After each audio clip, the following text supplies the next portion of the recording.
DJ ಅನುಮತಿ ಸಿಗುವವರೆಗೂ ಗಣೇಶ ವಿಸರ್ಜನೆ ಮುಂದೂಡಲಾಗಿದೆ. ಶಿಗ್ಗಾವಿ ತಾಲೂಕಿನ ಬಂಕಾಪುರದಲ್ಲಿ ಈ ವರ್ಷದ ಗಣೇಶ ವಿಸರ್ಜನೆ ಇನ್ನೂ ನಡೆದಿಲ್ಲ. ಇದಕ್ಕೆ ಪ್ರಮುಖ ಕಾರಣ ಪೊಲೀಸ್ ಅಧಿಕಾರಿಗಳಿಂದ ಡಿಜೆ ಬಳಸಲು ಅನುಮತಿ ಸಿಗದೇ ಇರುವುದಾಗಿದೆ.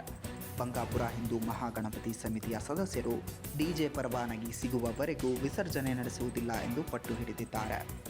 ಹತ್ತಿರದ ತಾಲೂಕುಗಳಲ್ಲಿ ಡಿಜೆ ಸದ್ದಿನೊಂದಿಗೆ ಮೆರವಣಿಗೆಗೆ ಅನುಮತಿ ಇದ್ದರೂ ಬಂಕಾಪುರಕ್ಕೆ ಮಾತ್ರ ಅನುಮತಿ ನೀಡಲಾಗಿಲ್ಲ. ಸಮಿತಿ ಕಾರ್ಯದರ್ಶಿಗಳು ಪೊಲೀಸ್ ನೋಟಿಸ್ ಹಳೆಯ ದಾಖಲೆಗಳ ಆಧಾರದ ಮೇಲೆ ನೀಡಲಾಗಿದೆ ಮತ್ತು ಸುಳ್ಳು ಆರೋಪ ಎಂದಿದ್ದಾರೆ. ಉತ್ತರ ಕರ್ನಾಟಕದಲ್ಲಿ ಬಂಕಾಪುರ ಹಿಂದೂ ಮಹಾಗಣಪತಿಗೆ ವಿಶೇಷ ಸ್ಥಾನವಿದೆ. ಈ ಶೋಭಾಯಾತ್ರೆಗೆ 8 ರಿಂದ 9 ಜಿಲ್ಲೆಗಳಿಂದ ಭಕ್ತರು ಭಾಗವಹಿಸುತ್ತಾರೆ. ಇಷ್ಟು ಮಹತ್ವದ ಗಣೇಶ ವಿಸರ್ಜನೆಗೆ ಅನುಮತಿ ನಿರಾಕರಿಸುವುದರಿಂದ ಭಕ್ತರಲ್ಲಿ ಆಕ್ರೋಶ ಉಂಟಾಗಿದೆ ಮತ್ತು ಈ ಸಮಿತಿಯು ಧೈರ್ಯದಿಂದ ಡಿಜೆ ಅನುಮತಿ ಸಿಗುವವರೆಗೂ ವಿಸರ್ಜನೆ ಬಾಕಿ ಇಡಲಾಗಿದೆ ಎಂದು ತಿಳಿಸಿದೆ. ಶಿಗ್ಗಾಂವಿ ತಾಲೂಕಲ್ಲಿ ಕೂತ್ಕೊಂಡಂತ ಗಣಪತಿಗಳನ್ನೆಲ್ಲ ವಿಸರ್ಜನೆ ಮಾಡಲಿಕ್ಕೆ ಪೊಲೀಸ್ ಇಲಾಖೆದವರು ಅನುಕೂಲ ಮಾಡಿಕೊಟ್ರು. ಆದರೆ ಪ್ರತ್ಯೇಕವಾಗಿ ಬಂಕಾಪುರದಲ್ಲಿರುವಂತ ಗಣಪತಿ ವಿಸರ್ಜನೆಗೆ ಯಾವುದೇ ತರ ಸೌಂಡ್ ಸಿಸ್ಟಮ್ ಹಚ್ಚಲಿಕ್ಕೆ ಅವಕಾಶ ಕೊಡಲಿಲ್ಲ. ಶಿಗ್ಗಾಂವಿ ಮತ್ತು ಸವಣೂರಲ್ಲಿ ಹಚ್ಚಲಿಕ್ಕೆ ಕೊಟ್ರು. ಇದು ಪೊಲೀಸ್ ಇಲಾಖೆದವರು ಮಾಡಿದಂತ ಮೊದಲನೇ ತಾರತಮ್ಯ. ಇದು ಹಿಂದೂ ಮಹಾಗಣಪತಿ ಉತ್ತರ ಕರ್ನಾಟಕದಲ್ಲಿರುವಂತ ಪ್ರತಿಷ್ಠಿತವಾದಂತ ಒಂದು ಗಣಪತಿ. ಇದರದ ಆದಂತ ಒಂದು ಇತಿಹಾಸ ಅದ. ಈ ಗಣಪತಿಯ ಶೋಭಾಯಾತ್ರೆ ಒಳಗೆ ಸುಮಾರು 8-9 ಜಿಲ್ಲೆಯಿಂದ ಭಕ್ತಾದಿಗಳು ವಿಸರ್ಜನೆ ಸಂದರ್ಭದಲ್ಲಿ ಬರ್ತಾರ. ಇದು ಒಂದು ಹಿಂದೂ ಧರ್ಮದಲ್ಲಿ ವರ್ಷಕ್ಕೊಮ್ಮೆ ನಡೆಯುವಂತ ಒಂದು ಬೃಹದಾಕಾರದಂತ ಶೋಭಾಯಾತ್ರೆ.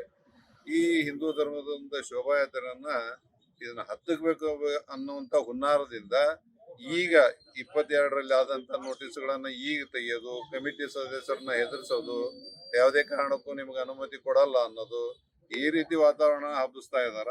ಆದ್ರೆ ಹಿಂದೂ ಸಮಾಜ ಆಗ್ಲಿ ಅಥವಾ ಹಿಂದೂ ಮಹಾಗಣಪತಿ ಕಮಿಟಿ ಆಗ್ಲಿ ಇಂಥವೆಲ್ಲ ಗೊಡ್ಡ ಬೆದರಿಕೆಗೆ ಹೆದರೋ ಮಾತೇ ಇಲ್ಲ. ಹಿಂದೂ ಸಮಾಜ ಗಟ್ಟಿಯದ. ಇದರಿಂದ ನಮಗೆ ಕಮಿಟಿಗೆ ಆರ್ಥಿಕವಾಗಿ ಹೊಡೆತಾನು ಬರ್ತದ.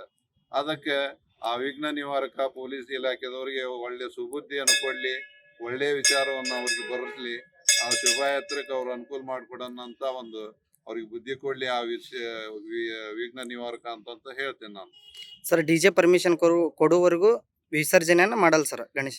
ನಾವು ಡಿಜೆ ಪರ್ಮಿಷನ್ ಆಲ್ರೆಡಿ ಕರ್ನಾಟಕದಲ್ಲಿ ಕೊಟ್ಟ ಆಗ್ಯದ, ಹಚ್ಚಿ ವಿಸರ್ಜನೆ ಮಾಡಿದ್ದು ಆಗ್ಯದ. ಕೊಡ್ರಿ ಅಂತ ಪ್ರೈವೇಟ್ ಆಗಿ ಕೇಳುವ ಪ್ರಶ್ನೆನೇ ಇಲ್ಲ. ರಾಜ್ಯ ಸರ್ಕಾರದೊಳಗೆ ಒಂದೇ ಒಂದು ಆದೇಶ ಅದ, ಹಚ್ಚಬಾರ್ದಂತೇಳಿ. ಜಿಲ್ಲಾವಾರ ಅವರು ಉಲ್ಲಂಘನೆ ಮಾಡಿಕೊಂಡು ಡಿಜೆಗಳನ್ನ ಹಚ್ಚಿ ಬೆಳತನಕನೂ ಶೋಭಾಯಾತ್ರೆಗಳನ್ನ ಮಾಡಿದಾರ. ತಾರತಮ್ಯ ಮಾಡಿದ್ದೇ ಆಗಿದ್ದಾದ್ರೆ ರಾಜ್ಯ ಸರ್ಕಾರದ ಆದೇಶದ ಮೇಲೆ ಮತ್ತು ಜಿಲ್ಲಾವಾರ ಆದೇಶಗಳ ಮೇಲೆ ನಾವು ಕಮಿಟಿಯವರು ಚಾಲೆಂಜ್ ಮಾಡಿ ಕೋರ್ಟಿಗೆ ಹೋಗ್ಬೇಕಾಗತ್ತೆ. ಚಿತ್ರದುರ್ಗ, ಶಿವಮೊಗ್ಗದಲ್ಲಿ ಬೆಳತನಕ ಅವರು ಮೆರವಣಿಗೆ ಮಾಡಿದಾರ. ಇವು ಪ್ರತಿಷ್ಠಿತ ಗಣಪತಿಯು ಹೇಳ್ತಾ ಇರೋದು ನಾನು.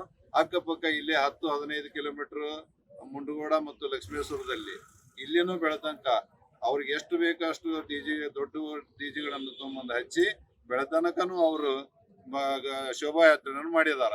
ಅಲ್ಲಿ ಹಂಗ ಮಾಡಕ್ ಅನುಮತಿ ಕೊಟ್ರು, ನಮ್ಗೆ ಯಾಕೆ ಕೊಡ್ತಾ ಇಲ್ಲ ಅಂದ್ರೆ ಉದ್ದೇಶ ಪೂರ್ವಕವಾಗಿ ಬಂಕಾಪುರದಲ್ಲಿರುವಂತ ಹಿಂದೂ ಮಹಾಗಣಪತಿಯನ್ನ ಇದರ ಶೋಭಾಯಾತ್ರೆಯನ್ನ ಕುಗ್ಗಿಸ್ಬೇಕು, ಇದರ ಒಂದು ಇತಿಹಾಸನ ಮುಗಿಸ್ಬೇಕು ಅನ್ನುವಂತ ಹುನ್ನಾರ ಒಂದು ಪೊಲೀಸ್ ಇಲಾಖೆದವ್ರದ್ದು ಐತಿ ಅನ್ಕೊಂಡಿದ್ದೀನಿ. ಮತ್ತೆ ಅನ್ಯ ಕೋಮಿನವ್ರದ್ದು ಇದಕ್ಕೆ ವಿರೋಧ ಇಲ್ಲ. ಹಿಂದೂ ಸಮಾಜದ ಯಾವುದೇ ವ್ಯಕ್ತಿಗಳದ್ದು ವಿರೋಧ ಇಲ್ಲ.